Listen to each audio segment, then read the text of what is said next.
Hey guys, it's JaaackJack and welcome back to my channel. So in today's video, I am sharing with you guys 10 different hairstyles that you can do while growing out your hair. This is gonna work if you have choppy layers that you're trying to grow out, awkward length layers, a mullet like me, or if you just have that awkward length hair. Whatever the case may be, these hairstyles will work for you. So if you guys are stumbling across this video for the very first time, I am growing out my hair from shaving it a year ago. So this is what my hair looks like, the length it's at with 0 haircuts. So it is very choppy. There's lots of different layers to my hair, and it's also low-key a mullet. So I'm going to show you guys 10 hairstyles that work for my length hair. So I hope that this helps you, gives you some ideas, or if you're just looking to spice up your hairstyles, maybe this will spark some inspiration. Who knows? But if you want to find out how to get all 10 hairstyles, then just keep on watching.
for this video. Thank you guys so much for watching. Let me know in the comments which hairstyle was your favorite.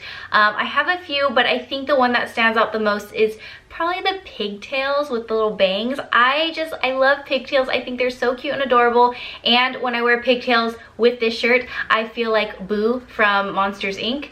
But yes, let me know what your favorite is in the comments below. And if you want to see more hairstyling videos, make sure you let me know by giving this video a thumbs up and leaving a comment below. And I'll see you guys in the next video. Bye!